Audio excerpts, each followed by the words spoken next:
मित्रांनो नमस्कार. एका नवीन व्हिडिओमध्ये तुम्हा सर्वांचं पुन्हा एकदा स्वागत.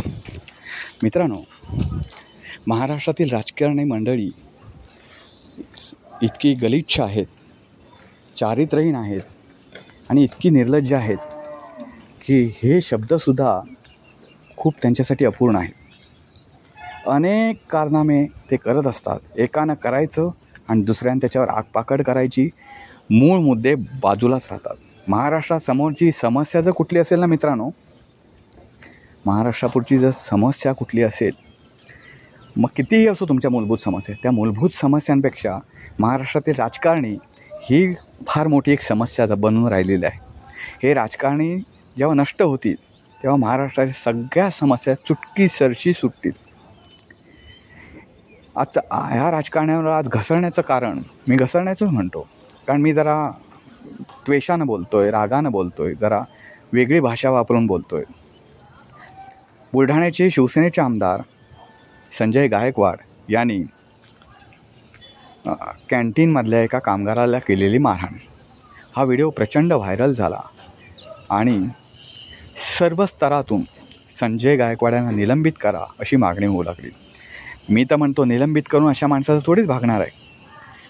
साध्या माणसानं जर एखाद्या दुसऱ्याला मारहाण केली तर त्याला जेलबारी घडवता आणि आमदाराला फक्त निलंबित कशाला? ते निलंबनही होणार नाही हेही मला माहिती आहे.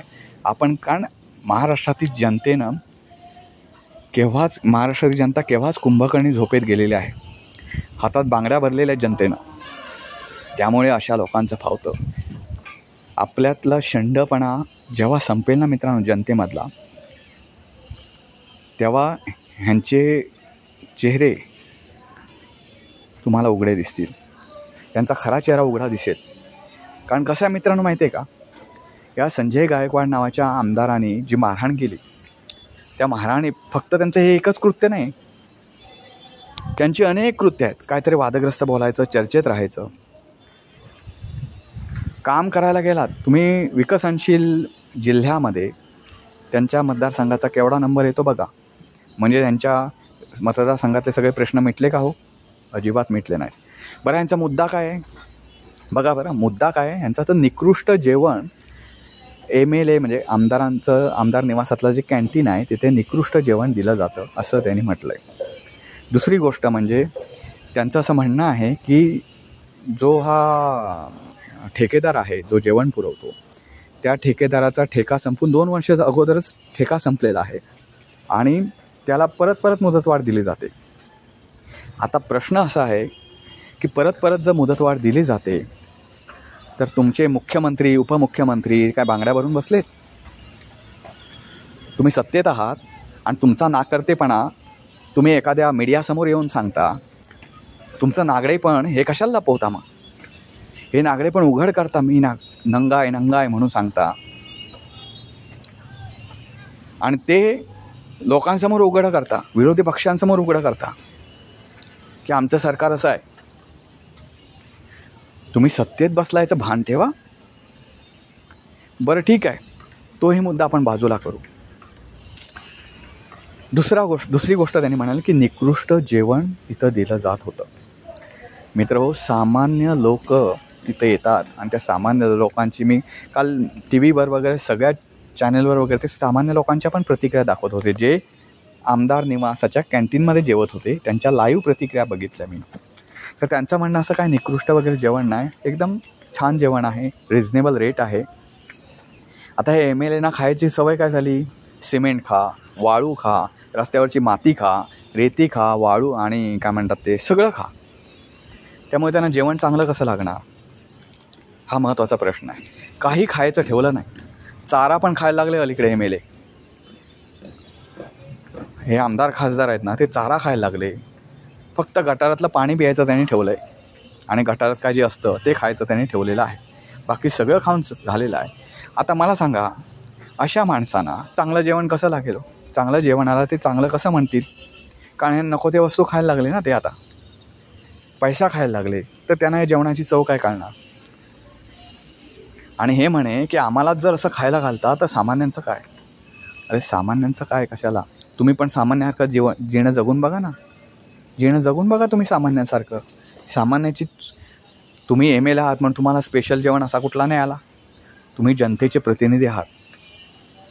ओके, तुम्ही जनतेचे प्रतिनिधी आहात. हे जरी खरं असलं तर दुसऱ्या अर्थानं तुम्ही सेवक आहात. तुम्ही ज्या युतीमध्ये राहता ना, युतीमध्ये राहता, त्या युतीमध्ये त्या युतीचंच केंद्र सरकार आहे. आणि त्या केंद्र सरकारचे पंतप्रधान जे आहेत केंद्र सरकारमधील, ते स्वतःला जनतेचा सेवक म्हणवतात बरं, म्हणतात आहेत की नाही हा नंतरचा भाग. जनतेचे स्वतःचे सेवक म्हणवतात. आणि तुम्ही जनतेचे मालक, म्हणजे मोदींचे पण मालक झालात की हो तुम्ही. संजय राव, एक दिवस निकृष्ट अन्न खाऊन बघा, काय होतं ते बघू दे. तुम्ही जनतेला निकृष्ट धान्य पुरवता, अळी पडलेला पोषण आहार पुरवता छोट्या छोट्या मुलांना. ते एक दिवस तुम्ही निकृष्ट अन्न खाऊन बघा ना, तुम्हाला कळेल. बरं, हा व्यक्ती मारहाण करतो कोणाला? तर त्या कामगाराला. अहो, तुमची अक्कल ठीक आहे. आता जनतेचे प्रतिनिधींना म्हणजे खूप अक्कल असते असं माझं म्हणणं नाही, मी कधीच म्हणत नाही. जनतेमधून कोणीही निवडून येतो. अहो, गुंड निवडून येतो, दारू सम्राट निवडून येतो. फक्त जनता काम करणाऱ्या व्यक्तीला निवडून देत नाही, अशी गोष्ट आहे सध्या झालेली. त्यामुळे तुम्ही निवडून आलात म्हणजे तुम्हाला खूप काही कळतं असं मी अजिबात मानणार नाही. तुम्ही एकतर्फी जरी आलात, बिनविरोध जरी आलात, तरी मी हे मानणार नाही. कारण लोकशाही या गोष्टीवरचा आपला विश्वास कधीच उडालेला आहे. आपला म्हणजे माझा. भारतात लोकशाही आहे हे मी अजिबात मान्य करीत नाही. त्यामुळे तुमच्यासारखे ठोकमॅन जरी निवडून आले तरी मी तुम्हाला म्हणत नाही की तुम्हाला खूप मोठी बुद्धी आहे वगैरे वगैरे. पण एक लक्षात ठेवा, तुम्हाला कधी जे काय 4 बुकं शिकला असाल, मला माहिती नाही तुमचं शिक्षण किती झालं आहे, पण जे काय 4 बुकं तुम्ही शिकला असाल, त्या बुकांमधून अशिक्षित माणसालासुद्धा कळतं हो की ज्यानं ह्या कामगाराची काही चूक नाही. तिथे आलेली सामान्य व्यक्ती, कॅन्टीनमध्ये सामान्य व्यक्ती जे जेवायला आल्या, ते लोकंसुद्धा म्हणतात की त्या बिचाऱ्याची काय चूक, त्या बिचाऱ्याची काय चूक की बाबा त्यानं थोडीच निकृष्ट जेवण बनवलं. त्याला जे पुरवठा केलेला असेल, त्याला जो माल पुरवठा केला त्याच्यापासून त्यानं जेवण बनवलं. त्याला जे द्यायला सांगितलं असेल, कुठलं अन्न फुकट घालू नको वगैरे वगैरे, त्यानं ते दिलं. त्या कामगाराचीच अशी जशी काय चुकी होती आणि त्यानं ठेकेदारानं चांगलं जेवण दे असं म्हणून असं सांगूनसुद्धा त्यानं जर निकृष्ट दिलं असतं तर ठीक होतं. आणि मला सांगा, तुम्हाला त्याला मारण्याचा अधिकार काय? तुमच्याकडे एक आहार समिती विधिमंडळाची एक नियुक्त केलेली असते. ती समिती काय करते? गोट्या खेळते. त्या समितीवर काम करण्यासाठी तुमच्या ह्याच्यातले सत्ताधारी म्हणजे सगळेच राजकीय कार्यकर्त्यांना अमुक एक महामंडळ हवं, कुठलं तरी एक खातं हवं, कुठलं तरी मंत्रालय हवं, कुठलं तरी राज्यमंत्रीपद हवं. याच्यासाठी हे लोक रांगा लावतात, वशिले लावतात. निदान काम काय करता मग? ते फक्त नावाला आणि मृतावस्थेत अशा समित्या पाळायच्या का लोकशाहीमध्ये? ती समिती करते काय? इतके दिवस जर तुम्ही म्हणताय निकृष्ट जेवण दिलं जातं तिथं, आणि तुम्ही आमदार आहात, तुम्ही सत्ताधारी पक्षाचे आमदार आहात, तर तुम्ही इतके दिवस करीत होता काय? हा साधा प्रश्न तुम्हाला मिटवता आला नाही आमदारांचा, किंवा तुम्ही तिथंच राहता ना, जाता तुम्हाला तुमचा प्रश्न मिटवता आला, तुम्ही जनतेचे काय प्रश्न मिटवणार? तुम्ही जनतेचे काय प्रश्न मिटवणार? बरं, हा व्यक्ती, हा आमदार, त्याला अशा ठोशाने मारतोय की मला असं वाटतं की हे मुष्टियोद्धाच आहेत की काय, असे धडाधड मारताय त्याला. अगदी त्याची कुठेही तक्रार दिली जात नाही. आणि आमच्यासारखा जर बोलला आमदारांविरोधात किंवा सत्ताधाऱ्यांविरोधात तर हक्कभंग आणला जातो विधानसभेमध्ये. हक्कभंग काय म्हणून? तुमच्या विरुद्ध कोणी बोलायचं नाही आणि तुम्ही नंगे पण नाचायचं का महाराष्ट्रामध्ये? मला एक महत्त्वाचं सांगायचं आहे मित्रांनो, या गोष्टीवर कधीतरी अंकुश बसायला हवा. ही जी अघोषित आणीबाणी लागू झालेली आहे सध्या, त्याच्यावर वचक बसायला हवा. अशी ही अनैसर्गिक सरकार जेव्हा अस्तित्वात येतात तेव्हा जनतेनं त्यांना पळताभुई थोडी केली पाहिजे. असं वाटलं पाहिजे की नको, मला सत्ता नको, असं यांनी म्हटलं पाहिजे.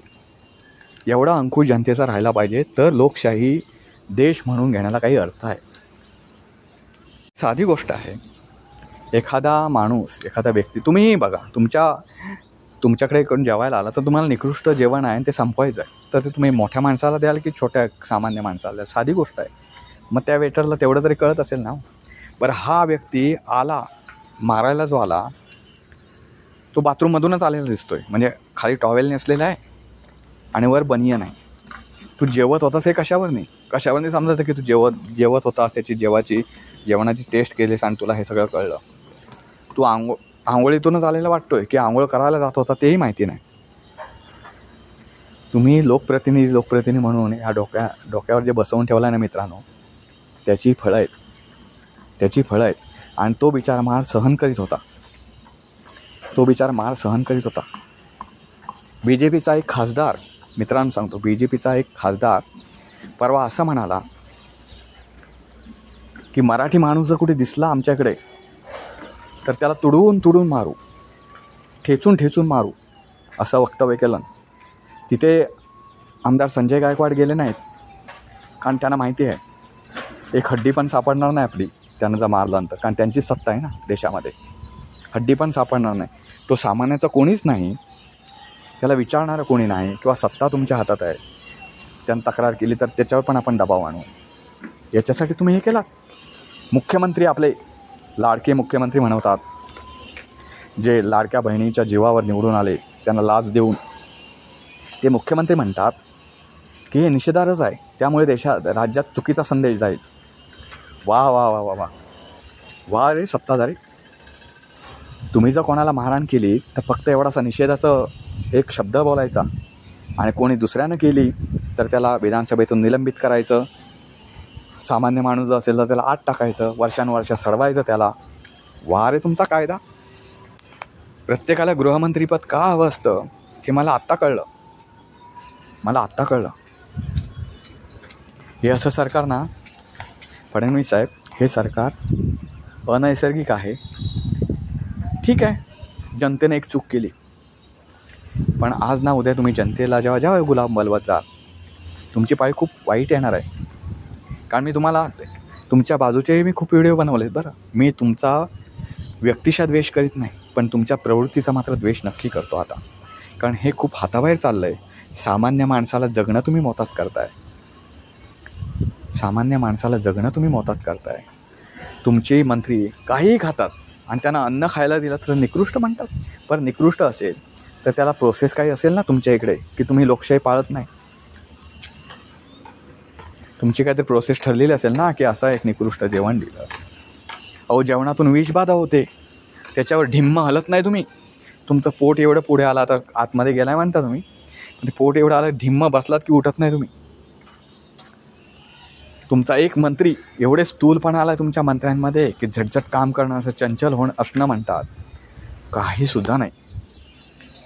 एकदा ढिम्म बसले की उठत नाही तास 2-2 तास. तर शाळांमध्ये एवढी आहार निकृष्ट दिला जातो, कुठे अळ्या पडलेल्या असतात, कुठे आणि काय असतं पडलेलं, ह्याची अनेक बातम्या येतात छापून. हे गेंड्याच्या कातडीचे एक सुद्धा ती बातमी वाचत नाही की त्याच्यावर विधानसभा दणदणीत नाही. विरोधी पक्ष, मी म्हणतच नाही विरोधी पक्षांना, कारण ते विरोधी पक्षाच्या बद्दल बोलणं हे खूप गोष्टच ही आहे. जनता तरी काय करेल बिचारी, कारण विरोधी पक्षाने केव्हाच बांगड्या हातात भरलेल्या आहेत. त्यांचा काडीचा सुद्धा उपयोग नाही. कधी ते मॅनेजर्स होतात काय मला कळत नाही, की त्यांच्याकडेच भांडी घासायला विरोधी पक्ष बसले, सत्ताधाऱ्यांच्या घरी भांडी वगैरे धुण्याचं वगैरे काम करतात का, मला अजिबात काही कळत नाही. कारण विरोधी पक्षवाले जे आहेत ना, संजय राऊत असतील, उद्धव ठाकरे असतील, ते मीडियासमोरच बोलायला येतात. एखादं छोटं मोठं आंदोलन करतात, गप्प बसतात. रान कसलं पेटवायला पाहिजे होतं. एका सामान्य व्यक्तीला एवढी अमानुषपणे मारहाण होते, ते आमदार करतो, तर केवढं महाराष्ट्र पेटवायला पाहिजे होता. महाराष्ट्रातला रान पेटवायला पाहिजे होतं. सत्ताधाऱ्यांना पळता भुई थोडी करायला पाहिजे होती. पण तुमचं काय, आपलं आलं, चला मीडियासमोर येऊन निषेध करूया, मीडियासमोर काहीतरी बोलूया. मीडियासमोर बोलून त्यांच्यासमोर जरी बोलला असतात ना, समोरासमोर, तरी मी म्हटलं असतं तुम्हाला की खूप विरोधी पक्ष स्ट्रॉंग आहे. रान पेटवायचं सोडाच. आणि तुम्हाला कशाला लोक निवडून देतील हो? तुम्हाला लोक निवडून कशाला देतील? मित्रांनो, कसं आहे माहिती आहे, ही लोकशाही काहीच कामाची नाही. त्यापेक्षा राजेशाही बरी हो. निदान एकच माणूस निर्णय घेतो. याच्यात हा निर्णय एक घेतो, तो दुसरा कॅन्सल करतो, दुसरा कोणतरी निषेध करतो. कशाला एवढी पाळून ठेवलेली? एक राजा काय खातोय तो खाऊन दे, त्याच्या खाण्याला काहीतरी सीमा असेल राजेशाहीमध्ये. म्हणजे इतक्या जणांची घरं भरण्यापेक्षा एकाचं घर भरलेलं परवडलं असतं. पण ही लोकशाही नको अशी. सामान्य माणसाच्या जीवावर उठणारी, सामान्य माणसाला तुडवणारी, त्या ठेकेदाराला तुडवलं का बघा त्याने. त्या ठेकेदाराचं मीडियासमोर नाव पण बोललं नाही ते की हे ह्या माणसाकडे ठेकेदार आहे, का त्याची बदनामी होईल म्हणून. त्याला काय एवढं तुम्ही मग पाठीशी घालताय. तुम्ही फक्त म्हणताय की 2 वर्ष त्याला आपोआप मुदतवाढ मिळाली, कोण अधिकार याच्यात सामील आहे. तुम्हाला इतके दिवस कळलं नाही. इतके दिवस तुम्हाला माहिती होता हा विषय. तुम्ही जे बोलताय त्याच्यावरती असं कळतं आहे की तुम्हाला हा विषय माहिती होता की इथे निकृष्ट दिलं जातं वगैरे वगैरे. मग तुम्ही सामान्य खात होता. सामान्याच्या जीवाची काळजी नाही तुम्हाला की सामान्य निकृष्ट खात असेल. आपला तुमच्या गावाकडची, तुमच्या मतदारसंघातली लोकं येत असतील ना आमदार निवासात, ते तिकडेच जेवण खात असतील. मग त्यांच्याकडे तुम्हाला लक्ष नाही. तुम्हाला मिळालं म्हणून ते निकृष्ट झालं लगेच. तुम्हाला नाही द्यायचं निकृष्ट, जनतेनं खाल्लं तरी चालेल. वा वा गायकवाड साहेब, तुम्हाला साहेब म्हणणं चुकीचं आहे, पण दुर्दैवानं तुम्ही आमच्या डोक्यावर बसलेले आहात. ठीक आहे, पापाचा घडा भरतो याच्यावर विश्वास ठेवा मित्रांनो.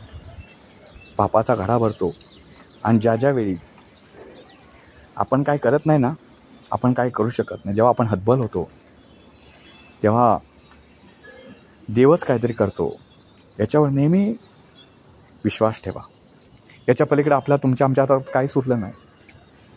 आपल्या हातात खूप काही शक्ती आहे, पण ती शक्ती आपली वापरत नाही. आपल्याला डेअरिंग नाही. एखाद्यानं आपल्या कानाखाली 1 लावली तर आपल्याला 2 लावता आल्या पाहिजे त्याच्या. पण ते कसं, सामान्य माणसानं आपल्याला लावली तर त्याचे 2 काय 4 देईन. आणि असे लोक भेटतात, त्यांचा मार खाण्यासाठीच आपला जन्म झालेला आहे सामान्यांचा. मित्रांनो बघा, लोकशाही कुठं चालली आहे आणि कुठे नेऊन ठेवला आहे महाराष्ट्र माझा, हे बघा. धन्यवाद. पुन्हा भेटू पुन्हा एका नवीन व्हिडिओसह. तोपर्यंत नमस्कार.